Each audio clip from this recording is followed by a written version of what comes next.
Commander Zixthor stood before the large window of his ship and watched the small human vessel approach through the darkness of space, and his forearms crossed over his chest in a gesture that showed he was being patient, but not really interested. And beside him stood Science Officer Kelva, who was tapping on her electronic pad with one of her hard shell-covered fingers and making clicking sounds that the computer turned into words everyone could understand. The results from scanning the human ship were now complete, and Kelva looked at them with concern before speaking to her commander about what she had found, and telling him that these humans were incredibly fragile in ways that seemed almost impossible for a space-traveling species, and their bones were much weaker than Valorian bones, and their skin offered almost no protection against radiation or extreme temperatures, and they needed a very specific range of air and temperature to stay alive, and they even had to eat food every few hours or their own bodies would start eating themselves from the inside. Zixthor turned to look at her with his main eyes wide in surprise, while his smaller secondary eyes narrowed in disbelief, and he asked how such a weak species could have possibly achieved the technology needed for space travel, and Kelva said she did not know the answer, but perhaps they were simply lucky, or perhaps they had never faced any real danger or hardship in their history.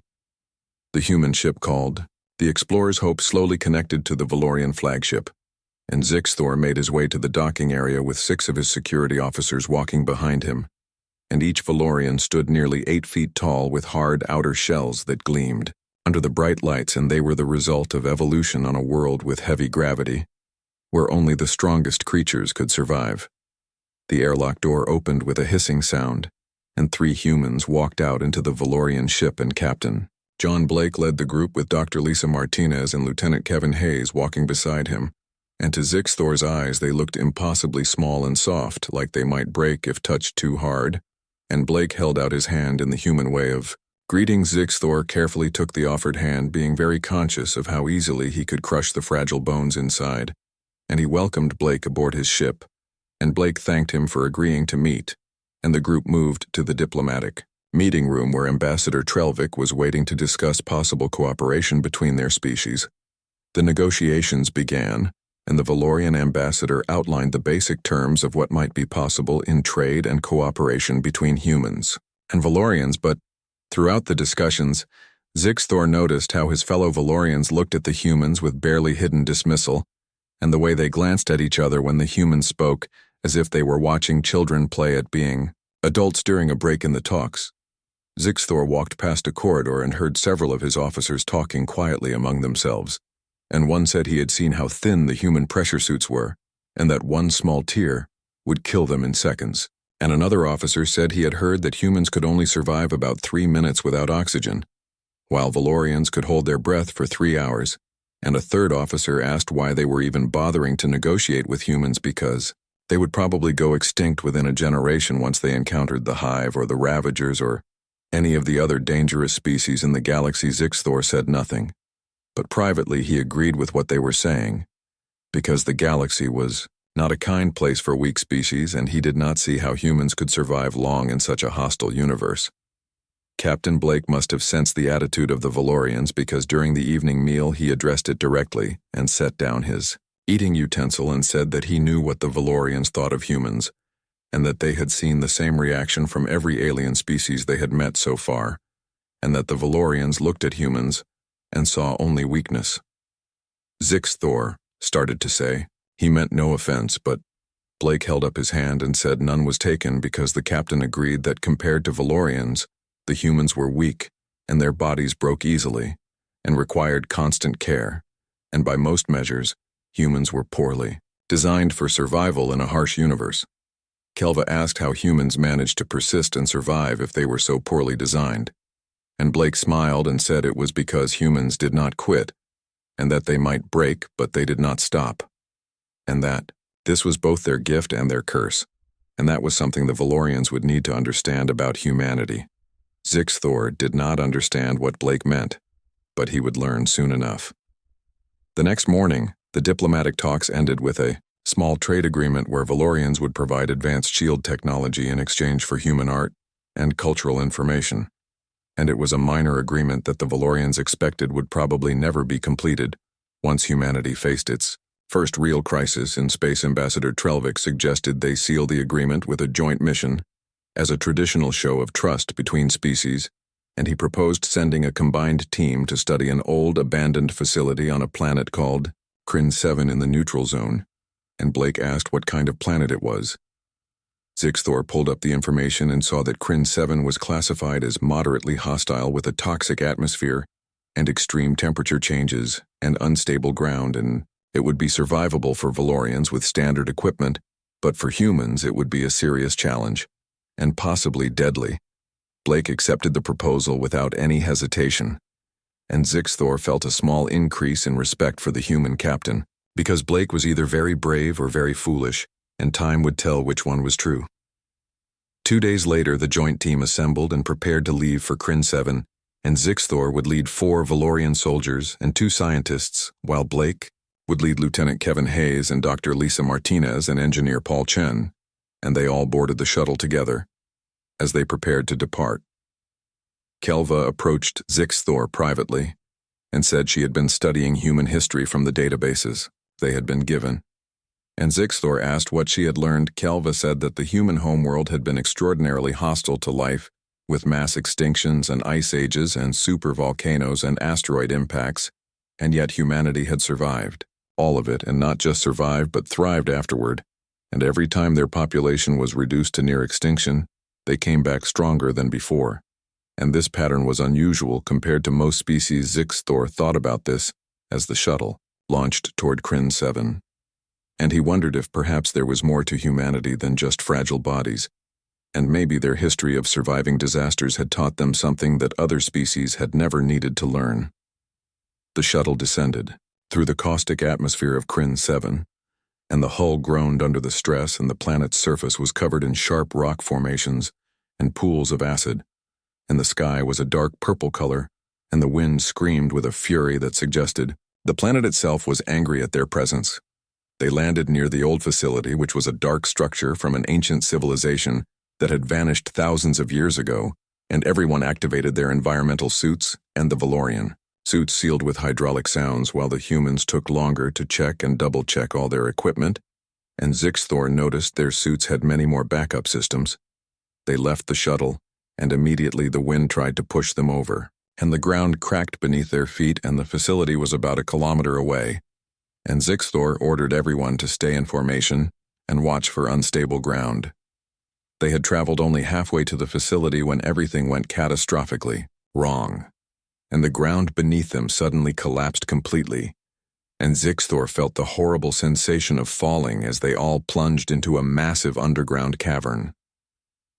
The Valorian suits fired emergency thrusters that slowed their fall, and they landed safely.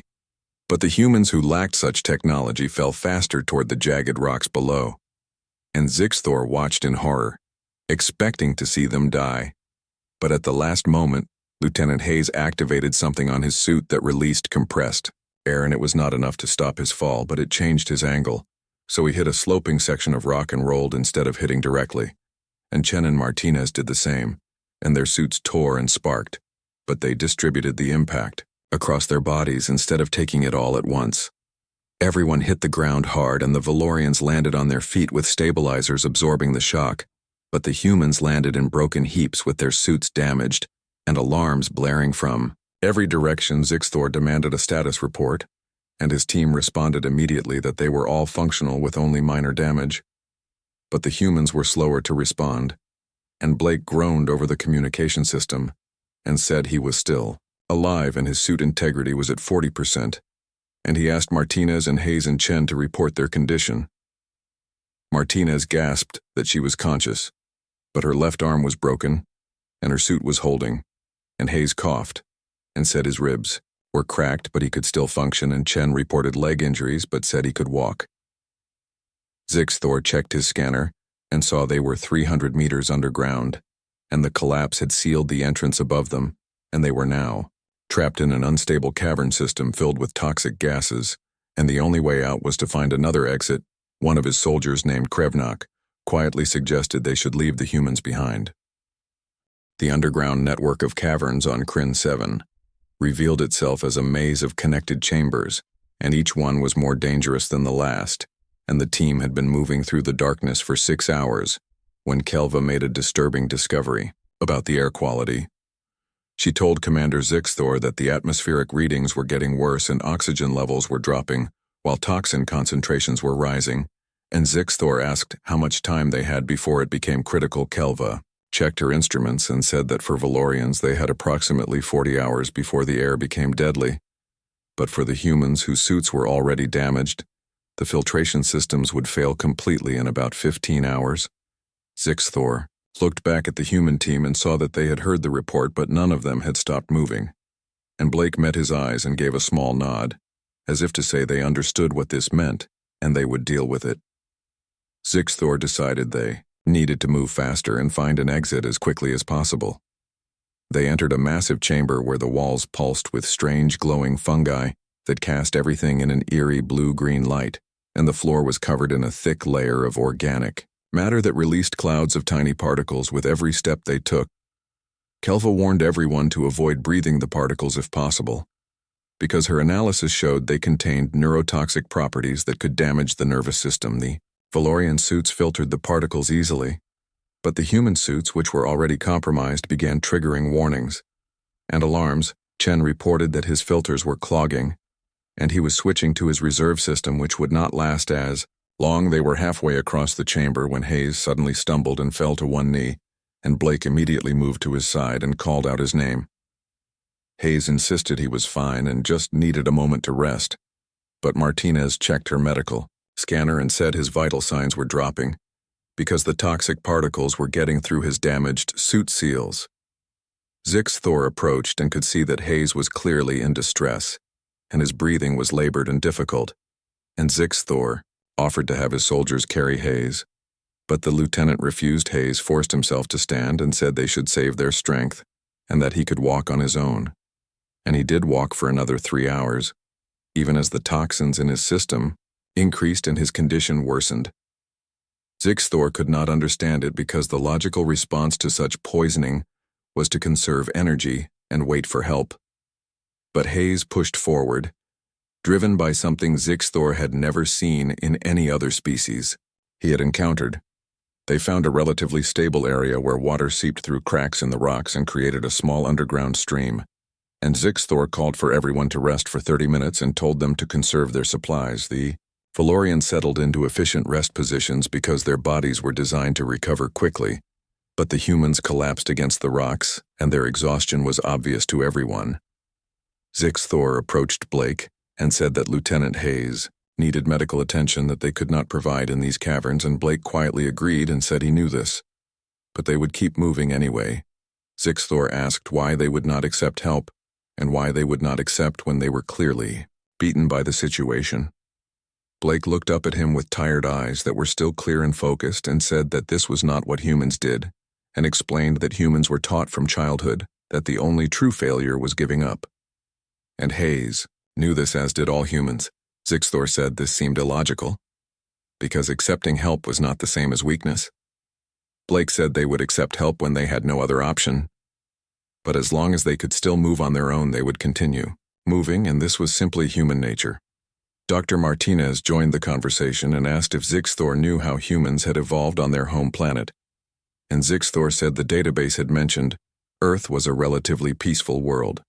Martinez laughed, and it was a sound edged with exhaustion, and she said, peaceful was not the right word at all, because Earth had tried to kill humanity for millions of years, and humans were not the strongest species Earth had produced, and they were not the fastest, and they did not have natural weapons like claws or armor or venom, but they had one advantage, which was that they did not know when to quit.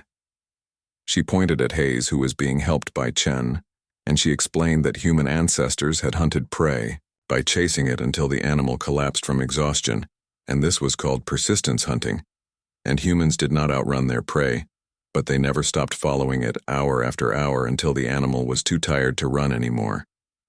Kelva said, this seemed extraordinarily inefficient as a hunting strategy. Martinez agreed it was inefficient but said it worked, and more importantly, it taught humans something fundamental about their nature, which was that they could endure almost anything if they refused to give up. Zixthor processed this information and said so, The primary survival trait of humanity was essentially stubbornness. Blake smiled slightly and said that was basically correct. The rest period ended and they continued deeper into the cavern system, and the dangers increased with every step, and they had to navigate through fields of sharp crystalline formations that could puncture their suits and cross underground rivers of acidic runoff and climb through vertical shafts where one mistake meant certain death. At every obstacle, the Valorians expected the humans to slow them down or fail completely. But at every obstacle, the humans found a way forward, no matter how difficult.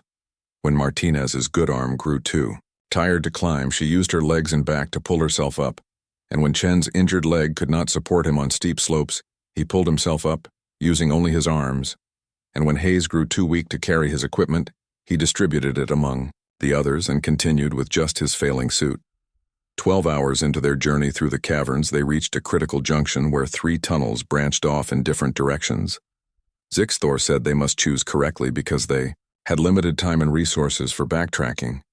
If they chose wrong, Kelva reported that the left tunnel had better airflow, and Krevnak added that the center tunnel sloped upward, which might lead to the surface. Blake studied his own equipment and said the right tunnel had trace electromagnetic readings that could indicate equipment, or maybe a power source. Zixthor reasoned that the power source might be from the ancient facility they had been trying to reach, and if they could reach it and activate any communication equipment, they could signal for rescue.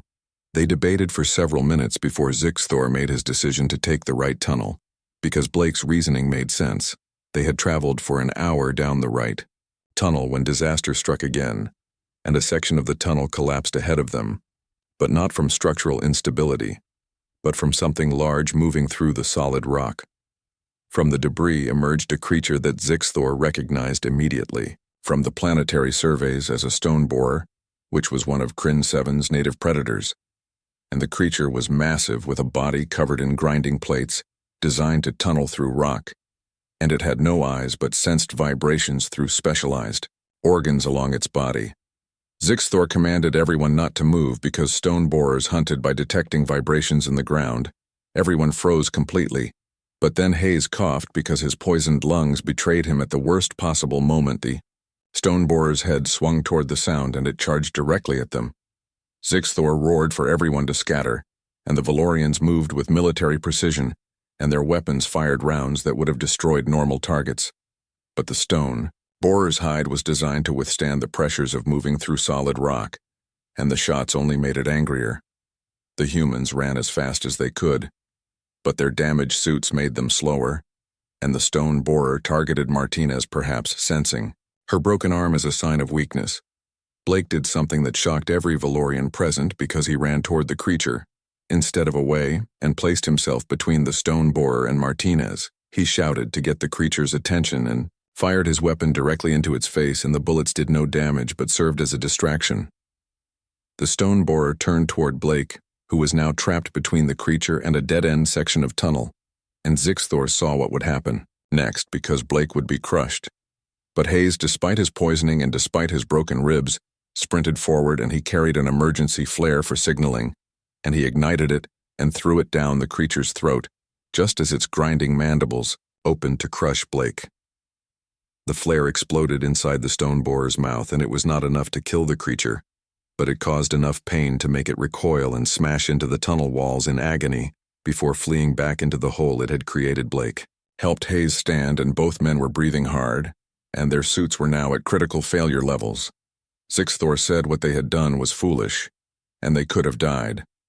Blake admitted this was true, but said Martinez was their medic, and they needed her, and Hayes was his friend, and these were reasons enough to risk death.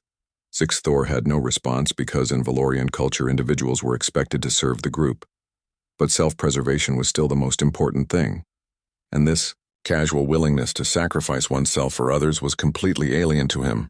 Word of what happened on Kryn 7 spread through the Valorian Empire, much faster than Commander Zixthor had expected, and what should have been a classified mission report became the subject of heated debate in military and scientific circles. Across 3 different star systems, Zixthor found himself summoned to the Valorian High Council to present his findings in person about the humans and what he had observed during the mission. The council chamber was carved from a single massive crystal that had been mined from the core of the Valorian homeworld, and 7 council members sat in raised positions with their bioluminescent crests glowing in various colors that showed their moods and thoughts. High Counselor Vexmar, who was the eldest of the council, spoke first and said that Zixthor's report on the human species had caused considerable discussion, and some found his conclusions troubling. Zixthor asked in what way the conclusions were troubling. Vexmar said that Zixthor was suggesting they had fundamentally misunderstood the nature of strength and survival, and this challenged thousands of years of Valorian philosophy and ways of thinking. Zixthor said with respect he was suggesting nothing, and was merely reporting what he had observed with his own eyes. Counselor Chintra, whose specialty was biology, leaned forward and asked Zixthor to tell them again about Lieutenant Hayes and how he chose to die alone rather than let his team carry him. Zixthor said that was not quite accurate and explained that Hayes chose to remain behind to maintain a communication link that would ensure rescue for everyone else, and his death was a consequence of that choice, not the purpose of it. Counselor Cravion dismissed this and said it was a distinction without a difference because dead was dead.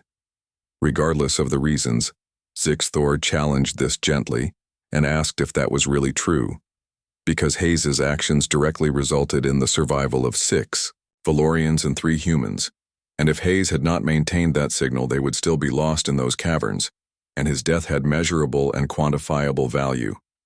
Kintra insisted it was still inefficient because if Hayes had accepted being carried, perhaps everyone could have survived. Zixthor pulled up the mission data on the chamber's central display and showed that their analysis suggested otherwise, and explained that Hayes was poisoned by the spores 13 hours into the mission, and his body mass and damaged suit meant the toxins affected him more rapidly than they would have affected a Valorian, and by the time they reached the ancient facility, his systems were already in cascade failure, and medical estimates suggested he had perhaps 6 hours remaining at most. He changed the display to show more data and explained that the journey from the facility to the surface took 7 hours, so Hayes would have died during the trip anyway, but more importantly, carrying him would have slowed the entire team by 32%, and this would have added approximately 2.5 hours to their travel time, and several team members would have run out of oxygen before reaching the surface. Vexmar asked if Hayes's sacrifice was therefore logical. Zixthor confirmed that the sacrifice was logical, but said the remarkable part was not the logic, but that a dying person in extreme pain chose to spend his final hours ensuring others survived, and not just his own species but Valorians as well. And there was no biological reason for this because Valorians were not his relatives and were barely even his allies, yet he included them in his protective calculations without any hesitation. The council members exchanged glances and their crests flickered with colors that showed confusion and deep thought. Vexmar asked what else Zixthor had observed about the humans. Zixthor continued and said that humans have a concept they call pain tolerance, and it was not that they felt less pain than other species, but quite the opposite, because their nerve density suggested they might actually feel more pain, but they possessed an unusual ability to continue functioning, despite pain that would completely disable most other beings. He pulled up medical data from Dr. Martinez and said this human doctor operated for 6 hours with a broken arm, and the pain management in her suit was depleted after 2 hours, so she completed her duties while experiencing what Valorian medical staff estimated as a 7 on the Valorian pain scale, which should have been impossible. Kintra asked about the engineer Chen and was clearly fascinated despite herself. Zixthor said that Chen worked on the ancient communication systems with compound fractures in his left leg, and remained standing for nearly 3 hours while making tiny adjustments to ancient technology. And their medical assessment suggested he should have lost consciousness from pain after 40 minutes. Changed the display again and said that Captain Blake might be the most interesting case because he showed no severe physical injuries, yet his stress hormones were consistently elevated to levels that would indicate imminent system failure in a Valorian, and he was operating in a state of controlled panic for the entire mission, which lasted 19 hours, and never once let it affect his decision-making or leadership abilities. Crevion scoffed and said controlled panic was a contradiction. That made no sense. Zixthor agreed it was a contradiction but said that humans seemed to specialize in contradictions, and they were afraid and brave at the same time, and they felt pain, but pushed through it, and they knew they might die but acted as if they would survive, and these contradictions did not paralyze them, but instead they somehow used them as fuel to keep going. Vexmar's crest shifted to a deep blue color that indicated serious contemplation, and he asked Zixthor for his professional, military opinion on whether they should consider humans as potential allies.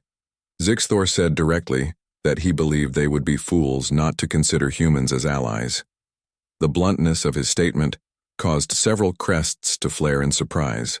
Vexmar commanded him to explain this assessment. Zixthor said that humans have a saying that pressure makes diamonds, and their entire evolutionary history had been one of extreme environmental pressure. And while Valorians evolved on a high-gravity world that demanded strength, the humans evolved on a world that demanded adaptability and persistence, and Valorians became strong, but humans became relentless. He walked closer to the display and manipulated it to show human history, and told the council to look at human medical history, where they had a procedure called surgery, where they deliberately cut open their own bodies to repair internal damage, and this was being practiced with primitive tools, thousands of years before they developed proper pain management, and they would hold each other down and cut into living flesh to remove problems or repair organs, and the survival rate was initially less than 50%, but they kept doing it because the alternative was certain death. He changed the display again and told them to look at human exploration history, where they crossed vast oceans in wooden vessels knowing many would die, and they climbed mountains that killed more than half who attempted them, and they launched themselves into space in vehicles that failed catastrophically over 15% of the time, and each failure made them more determined. Not less, Crevion observed that this sounded like species-wide insanity. Kintra countered thoughtfully that it could also be species-wide courage. Zixthor said it was neither, or perhaps it was both, but what it was definitively was effective because humans had gone from primitive tool users to spacefaring civilization in a remarkably short time, not because each generation was stronger than the last, but because each generation refused to accept the limitations of the previous one. He turned to face the council directly and said that Valorians achieved biological perfection approximately 20,000 years ago, and since then they had remained essentially unchanged, and they were powerful and resilient and perfectly adapted to their environment, and this was their strength. But it was also a weakness. The crests of several council members flared, red indicating they took offense at this statement. Vexmar warned Zixthor to explain that statement very carefully. Zixthor continued and said that Valorians did not adapt because they did not need to adapt, and their bodies were sufficient for almost any challenge they encountered. But humans adapted constantly because they had to, and every generation of humans was different from the last, not biologically but in capability and knowledge and approach, and they were not individually superior to their ancestors, but their rate of improvement from generation to generation was extraordinary. Kintra observed that Zixthor seemed to admire the humans. Zixthor corrected her and said he respected them and explained there was a difference because he admired Valorian strength and perfection, but he respected human persistence and adaptability, and both qualities had value in the universe. Vexmar's crest settled into a neutral green color, and he asked for Zixthor's final recommendation. Zixthor said they should proceed with the alliance but do so with proper understanding, because humans were not weak but differently strong, and in situations where raw power mattered, Valorians would always have the advantage. But in situations that required endurance or adaptability or the will to continue, when logic said to quit, humans might actually surpass them. The council debated for another hour before Vexmar announced their decision and said they would proceed with expanding diplomatic relations with humanity, and that Commander Zixthor would continue as their primary liaison, and his job would be to learn more about humans and help the Valorian Empire understand. The formal alliance between humanity and the Valorian Empire was ratified 6 months after the rescue at Vex Prime, and trade agreements were signed, and cultural exchange programs were established, and joint military exercises were planned for the future. But theoretical alliance and practical cooperation were two very different things, as Commander Zixthor discovered when the crisis at Station Omega occurred. Station Omega was a joint research facility built in the neutral zone between Valorian space and the territory of the Kryn Collective, which was a hostile species that had been at Cold War with the Valorians for decades, and the station represented a significant diplomatic achievement because it was neutral ground where multiple species could collaborate on scientific research. 300 personnel staffed Station Omega, with 100 Valorians and 100 humans and 50 Kryn scientists operating under diplomatic immunity, and 50 members of various other species. Zixthor had been assigned as the station's military commander responsible for security, and it was meant to be a quiet posting and a reward for his work in establishing the human alliance. It became anything but quiet when the Kryn Collective launched a surprise attack on the station. The attack began at 0347 station time, and Kryn warships dropped out of faster-than-light travel directly on top of the station, with weapons already firing, and they hit the station's shields with concentrated fire and overwhelmed them in seconds, and then they deployed boarding parties. Zixthor roared over the station-wide communication system for all security personnel to get to defensive positions and for civilian personnel to evacuate to designated safe zones, and he made it clear this was not a drill. The Kryn were a reptilian species that was cold-blooded in temperament as well as biology, and they were methodical and precise and utterly without mercy. And the boarding parties moved through the station with practiced efficiency, securing sections one at a time. Zixthor rallied the Valorian security forces, but they were outnumbered and outgunned, because the Kryn had brought powered armor and heavy weapons expecting significant resistance. Lieutenant Vexcor reported that the Kryn were pushing toward the reactor level, and if they took that section, they could control the entire station. Zixthor ordered a defensive line at position Beta 7 and said they would hold the Kryn there. But even as he gave the order, he knew it was futile because they simply did not have enough troops, and the best they could do was delay the Kryn long enough for the civilians to evacuate. That was when Captain Blake's voice came over the communication system. Blake said the human contingent was mobilizing and asked what Zixthor's orders were. Zixthor told Blake to take his people to the evacuation shuttles because this was a military situation. Blake said with respect that Zixthor should be quiet and just give the humans something useful to do. Despite the desperate situation, Zixthor almost laughed, because only a human would be insubordinate during a crisis. Zixthor said the Kryn were pushing toward the reactor level and they needed to hold them at Beta 7 until evacuation was complete. Blake said he understood, and the human forces were moving to support the defensive line. 73 humans of the 100 stationed on Omega were civilians, including scientists and technicians and medical staff, and only 27 were official security personnel. But all 73 showed up at defensive line Beta 7, armed with whatever they could find. Zixthor saw engineers carrying plasma cutters as weapons, and medical staff with syringes full of powerful sedatives, and scientists clutching emergency flares and makeshift explosives. He demanded to know what Dr. Lisa Martinez was doing there because she was standing in a defensive line with a medical kit in one hand and a shock baton in the other. She replied calmly that she was doing the same thing he was doing, and that was fighting. Zixthor said she was not a soldier. She said that today she was a soldier. The Kryn hit defensive line Beta 7 with overwhelming force because they had expected Valorian troops who were strong, but ultimately beatable through numerical superiority. They had not expected humans, and they definitely had not expected humans to fight the way they did. The battle for Beta 7 lasted 3 hours and became legendary in both human and Valorian military records. The Kryn relied on standard tactics with suppressing fire, followed by armored assault and against Valorians. This was usually effective because Valorians were strong and resilient, but they fought conventionally by meeting force with force. Humans fought. Dirty engineer Sam Rodriguez used a plasma cutter to breach a support beam and dropped 3 Kryn soldiers into a lower deck, and chemist Dr. Yuki Tanaka mixed cleaning supplies into improvised smoke bombs that confused the Kryn's thermal sensors, and security officer Greg Mitchell used his smaller size to crawl through ventilation shafts and attack from completely unexpected angles. Zixthor heard a Kryn commander scream over intercepted communications that the humans were everywhere, and they were in the walls and they were above them, and the transmission cut off as Paul Chen dropped from a ceiling panel and attacked the Kryn commander with an improvised electric weapon. But what truly shocked Zixthor was not the creativity of human tactics, but their willingness to take hits that should have ended.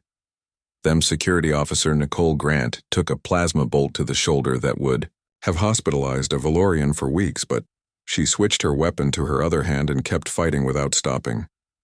Dr. Alan Foster was slammed into a wall by a Kryn soldier's powered fist, with an impact that cracked the wall plating, but he was back on his feet in seconds using his shock baton to disable the Kryn's armor. Joint's Captain Blake was hit 3 times, and his armor was compromised, and his body was taking damage that made Zixthor wince just from watching, but Blake stayed, in command, directing his people with calm precision while bleeding from multiple wounds. Zixthor asked Blake during a brief pause in the fighting how he was still standing.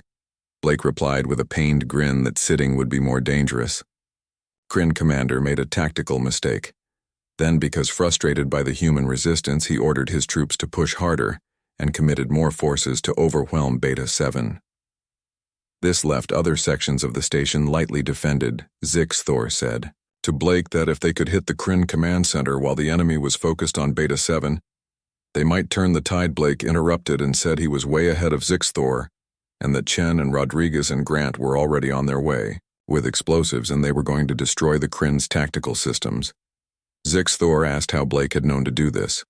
Blake said, humans learn fast, and they had figured out the Kryn's strategy about 2 hours ago. An explosion rocked the stations. Upper level 3 minutes later, and the Kryn's tactical network went dark, leaving their troops without coordination or communication. Zixthor roared for everyone to push forward. The combined Valorian and human forces surged forward, and the Kryn, suddenly blind and leaderless, began to fall back in confusion. It was then that disaster struck. A Kryn soldier who was dying and desperate triggered a plasma grenade, and it detonated in the middle of a group of human and Valorian fighters. The blast killed 2 Valorians instantly because their bodies could not withstand the thermal shock, and 6 humans were caught in the blast. Wave Zixthor felt the impact through his armor and turned to assess the damage, and what he saw would stay with him forever. The 6 humans had been thrown by the blast, and their armor was shredded and their bodies were broken, and by all logic they should have been dead or dying. But 5 of them were getting back up. Dr. Martinez pulled herself upright despite her left leg being clearly broken, and she dragged herself to the 6th human, who had not moved, and began performing emergency medical care with one hand, while her other arm hung useless at her side. Engineer Sam Rodriguez stood on what Zixthor could clearly see was a shattered ankle, and he used a wall for support and continued firing his weapon at advancing Kryn soldiers. Security Officer Nicole Grant, who had already been injured once, now had burns across half her body, but she picked up her fallen weapon and took up a covering position to buy time for Martinez to work. Lieutenant Vexcor whispered in awe that the humans should be unconscious, because the pain alone should have rendered them unable to function. Zixthor agreed and said, they should be unconscious, but humans did not always do what they should do. Captain Blake, who had been at the edge of the blast, staggered over to the group, and half his helmet was melted away, exposing his face, and Zixthor could see burns and cuts that would require extensive medical treatment. Blake ordered his people to fall back to the secondary defensive line. Martinez started to say that Blake was injured, but he cut her off and said she was injured too and told her to move because it was an order. They moved, and all of them moved, even the ones who should not have been capable of movement, and they fell back to the secondary line, covering each other and refusing to leave anyone behind. The battle continued for another hour before Valorian reinforcements arrived, and the Kryn, realizing they were about to be overwhelmed, withdrew to their ships and fled into Space Station Omega. Was saved, but at significant cost, because 23 Valorians had died, and another 47 were injured, and for humans the toll was worse, with 11 dead and 62 injured. But they had held the station, and against superior numbers and firepower, they had held their ground. 2 years after the Station Omega incident, the joint Valorian-human military structure had evolved into something remarkable, and integrated units served throughout Valorian space, and humanity had been granted full membership in the Valorian Empire, not as a lesser species but as equal partners. Commander Zixthor, who was now promoted to High Commander of Integrated Forces, stood in the briefing room of the newly commissioned starship Unity, which was a vessel designed from the ground up for mixed crews, and around him stood the commanders of the first fully integrated battle group, with 3 Valorian ships and 3 human vessels operating as a single unified force. Admiral Vexicora announced through her holographic projection that they had a serious situation because the Hive had moved into the Talax sector. The room went completely silent because the Hive was the nightmare of the galaxy, and they were a species of insectoid predators that consumed entire worlds and left nothing but barren rock behind, and they had destroyed dozens of civilizations over thousands of years, and even the powerful Valorian Empire had only managed to contain them, but never defeat them. Vexcora continued and said the Talax sector contained 3 inhabited worlds with a population of approximately 2 billion people, and the Hive fleet would reach them in 14 days, and evacuation was underway, but they could not save everyone in time. Captain Sarah Lynn, who commanded the human destroyer, Defiance, asked what their orders were. Vexcora said simply that they needed to hold the line and buy time for the evacuation, and every hour they delayed the Hive meant thousands more lives would be saved. Lieutenant Commander Kelva observed that against the Hive, using delaying tactics usually meant suicide. Vexcora acknowledged they were aware of the risks, but said this battle group had something previous forces did not have, which was each other and Valorian strength combined with human endurance working together, and if any force could hold against the Hive, it was theirs. The briefing ended and the battle group moved out, and Zixthor stood on the Bridge of Unity watching the mixed crew work with practiced efficiency, and Valorian officers managed the power-intensive systems because their strength allowed them to manually override controls if needed, and human officers handled navigation and tactics because their adaptability was crucial for responding to the Hive's unpredictable strategies. The transit to the Talax sector took 9 days at maximum faster than light speed, and they used the time to plan and prepare for what was coming. Zixthor explained during a strategy session that the Hive did not retreat, and they did not negotiate, and they simply consumed everything, and any strategy must account for this. Captain Lin suggested they make the Hive pay for every meter of space, and set up defensive lines and fall back when overwhelmed and set up again and keep them moving slowly through prepared kill zones. Kelva said that strategy would work initially, but the Hive learned quickly, and they would adapt to their tactics within hours. Captain John Mitchell of the human cruiser Persistence proposed that they change their tactics faster than the Hive could adapt and keep them off balance, and make every engagement different from the last. Zixthor agreed and said they would establish a flexible defense, where Valorian ships would anchor the defensive positions because their shields and armor could take more punishment, and human ships would be their mobile force, hitting weak points and repositioning as needed. The plan was solid in theory, and reality would test it soon enough. They arrived in the Talax sector to find the evacuation in desperate chaos, with civilian ships fleeing in all directions, and Hive scouts had already begun probing the system's outer edges. Zixthor ordered them to set up a defensive perimeter around the evacuation routes and let nothing through. The first engagement came 6 hours later, when a Hive scout force of 30 ships attempted to bypass their defensive line and attack the refugee ships directly. The integrated battle group moved to intercept, and Valorian shields absorbed the Hive's organic projectile weapons, while human ships maneuvered into flanking positions and their missiles found weak points in the Hive vessel's biological armor. Kelva reported that the Hive was adapting and strengthening their armor against missile strikes. Captain Lin ordered her fleet to switch to plasma weapons and said they should see how the Hive liked being cooked from the inside. The battle lasted 4 hours, and the Hive scouts were destroyed, but at a cost, because 2 human destroyers were heavily damaged, and 1 Valorian cruiser had its shields completely depleted. Zixthor ordered them to repair what they could, because the main Hive fleet would arrive in 4 days. Those 4 days were a blur of preparation and minor skirmishes, and the Hive sent probe after probe testing their defenses and learning their capabilities, and each engagement was won, but the cost accumulated with every fight. On the 3rd day, Captain Mitchell approached Zixthor with a radical proposal. Mitchell said his crew had been thinking about how to buy maximum time and pulled up tactical displays showing that the Hive was coming through a large asteroid field. and if they could seed the field with explosives and trigger a cascade collapse, they could create a massive debris field.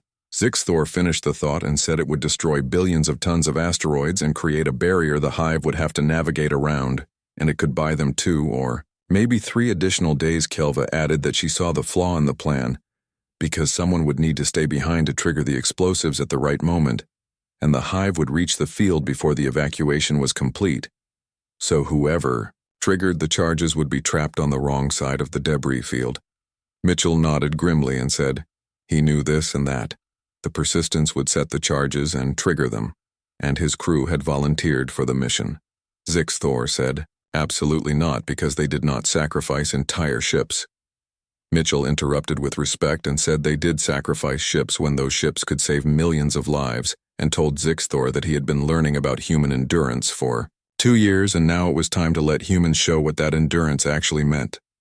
The debate went on for hours, but in the end, Zixthor approved the plan, not because he wanted to, but because Mitchell was right, and the lives saved would justify the sacrifice. The Persistence moved into position among the asteroids, and her crew worked frantically to place explosive charges on key asteroids, and the main hive fleet arrived exactly on schedule with 500 ships, which was enough to overwhelm any conventional defense. Mitchell reported that the charges were set, and they were beginning evacuation of non-essential personnel. The response came back not from Mitchell alone, but from what sounded like the entire crew, saying that with respect, they were all essential and they were all staying. Zixthor felt something twist inside his chest. Because the entire human crew of 200 personnel had voted to stay and face certain death, Zixthor said over the private command channel that Captain Mitchell did not have to do this. Mitchell replied that humans had a saying about how someone has to stand between home and war's desolation, and today, that someone was them. The hive fleet entered the asteroid field, and the Persistence went to work darting between asteroids and luring hive vessels deeper into the field, and positioning them precisely where Mitchell needed them. Mitchell reported that the charges were armed, and the hive had taken the bait, and they were right where he wanted them, and his voice was calm and almost cheerful. Zixthor started to say that Mitchell still had time to escape, but Mitchell cut him off. Mitchell said no, they did not have time, and that was okay because every person on his ship knew what they were signing up for, and they were buying time for 2 billion people to live, and that was a good trade. The Persistence was suddenly swarmed by hive ships, and her shields failed under concentrated fire. Mitchell said it was now or never, and that it had been an honor serving with Zixthor, and asked him to tell everyone that the crew of Persistence did not quit. Zixthor promised with his voice breaking, despite himself, that he would tell everyone, and that humans never quit. Mitchell said, good, and then announced he was triggering the charges in 3 seconds, and then 2, and then 1. The asteroid field exploded, and not just from the charges, but from a carefully orchestrated cascade that shattered asteroids into billions of fragments. And the debris cloud expanded at incredible speed, consuming the hive fleet's advance forces and creating a barrier that would take days to navigate. The Persistence was at the center of the explosion, and there was no way she could have survived. But the plan worked perfectly, and the hive's advance was stopped completely, and 2 billion people had 3 more days to evacuate. Those 3 days were a nightmare of constant combat, because the hive found ways around the debris field by sending smaller strike groups through gaps, and each group was defeated, but the integrated battle group was being slowly destroyed. By the final day, they had lost 2 more human ships and 1 Valorian cruiser, and the remaining vessels were running on fumes. With their crews exhausted beyond any reasonable measure, Kelva reported that evacuation was 97% complete, and they just needed 3 more hours. A Valorian officer countered that the hive would be through the debris field in 1 hour, and they could not possibly hold them for 3. Zixthor looked around the bridge at his mixed crew of Valorians and humans working together and all showing signs of extreme fatigue, and they had given